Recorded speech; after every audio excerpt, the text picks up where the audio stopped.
Il existe un type de personne que les manipulateurs évitent comme la peste.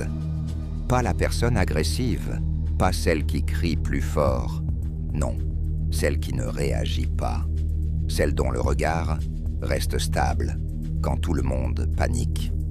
Celle qui absorbe la provocation, comme une falaise absorbe la vague, sans bouger d'un millimètre.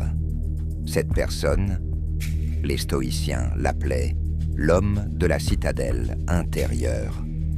Et dans cette vidéo, je vais te montrer exactement pourquoi cette posture rend les manipulateurs fous et comment tu peux la construire brique par brique.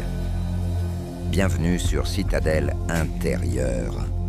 Ici, on ne parle pas de motivation creuse. On ne distribue pas de phrases Pinterest. On construit une forteresse mentale avec de la philosophie qui a traversé 2000 ans de guerre, d'exil et de trahison. Si c'est ta première fois ici, abonne-toi. Ce que tu vas entendre n'est pas confortable, mais c'est ce qui fonctionne. Pour comprendre pourquoi le stoïcisme est l'antidote, il faut d'abord comprendre comment le manipulateur opère. Un manipulateur ne te frappe pas, il ne t'insulte pas, du moins pas au début. Il fait quelque chose de beaucoup plus vicieux. Il cherche tes réactions. Chaque émotion que tu montres est une information qu'il stocke. Ta colère, ta tristesse, ta culpabilité, ce sont ses poignées de contrôle. Plus tu réagis, plus il sait exactement sur quel bouton appuyer la prochaine fois. Marc Aurèle écrivait dans ses pensées « Le meilleur moyen de se défendre, c'est de ne pas ressembler à son agresseur. » Le manipulateur fonctionne selon un schéma précis. Il provoque, il observe, il ajuste, il recommence. C'est un cycle, et ce cycle a besoin d'un seul carburant pour tourner, ta réactivité émotionnelle. Quand tu t'énerves, il sait qu'il t'a. Quand tu te justifies, il sait qu'il t'a. Quand tu pleures, il sait qu'il t'a.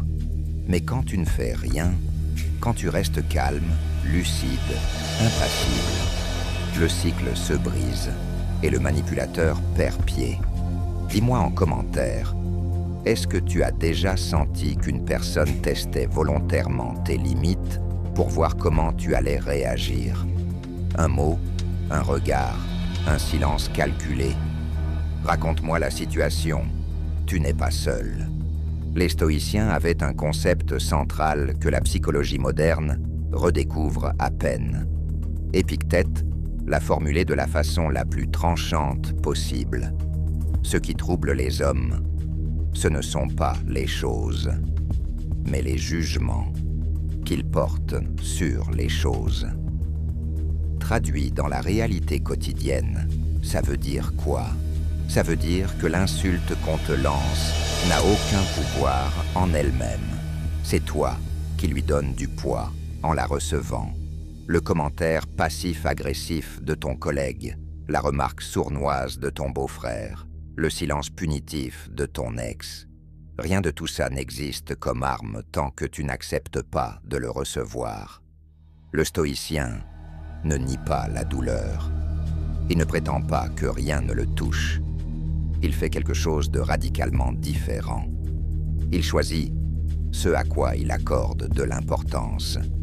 C'est un filtrage conscient, délibéré, quotidien. Sénèque comparait l'esprit à une forteresse. Si tu laisses entrer n'importe qui, tu seras pillé. Mais si tu places un gardien à la porte, t'as raison. Alors tu décides ce qui entre et ce qui reste dehors. Le manipulateur jette des pierres contre tes murs. Si les murs tiennent, il finit par partir. C'est aussi simple et aussi difficile que ça. Voici 3 pratiques stoïciennes directement applicables la prochaine fois qu'un manipulateur essaie de jouer avec toi. Technique 1. Le délai de réponse. Quand quelqu'un cherche une réaction immédiate, refuse-la. Attends 5 secondes, 10, 30. Le silence n'est pas un aveu de faiblesse, c'est une déclaration de souveraineté. Marc Aurèle ne répondait jamais à chaud. Jamais. Il laissait la provocation mourir dans le vide. Et crois-moi, le vide, ça terrifie le manipulateur. Technique 2, la question miroir. Au lieu de te défendre, retourne la lumière. Qu'est-ce que tu veux dire exactement? Quel résultat tu cherches en me disant ça? Tu ne t'énerves pas, tu ne te justifies pas, tu éclaires. Et la manipulation ne supporte pas la lumière. Technique 3. Le recentrage sur ce qui dépend de toi. Épictète divisait le monde en 2 catégories. Ce qui dépend de toi, tes pensées, tes choix, tes réactions. Ce qui ne dépend pas de toi, les paroles des autres, leurs intentions, leurs jugements. Le manipulateur opère exclusivement dans la zone de ce qui ne dépend pas de toi. Il veut que tu passes ton énergie à essayer de contrôler l'incontrôlable, son opinion, son humeur, son approbation. Le stoïcien revient toujours à sa zone. Et dans cette zone-là, il est invincible. Parmi ces 3 techniques, laquelle tu vas tester en premier? Écris-la en commentaire et on en reparle dans la prochaine vidéo. Ce qui est dit est engagé. Je vais être honnête avec toi.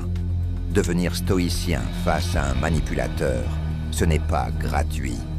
Ça coûte quelque chose. Ça coûte le confort de la réaction immédiate. Ce réflexe de crier, de claquer la porte, de balancer un message assassin à 2 heures du matin. Il faut le sacrifier. Ça coûte aussi l'illusion du contrôle. Tu ne changeras pas le manipulateur. Jamais.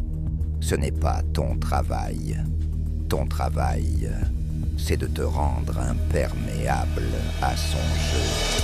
Sénèque l'a dit mieux que quiconque. Ce n'est pas parce que les choses sont difficiles que nous n'osons pas. C'est parce que nous n'osons pas qu'elles sont difficiles. Construire ta citadelle, c'est oser. Oser le silence quand tout en toi veut exploser. Oser la distance quand on te tire vers le chaos. Oser la lenteur quand le monde hurle à la vitesse. Et au bout de ce chemin, il y a quelque chose que le manipulateur ne connaîtra jamais.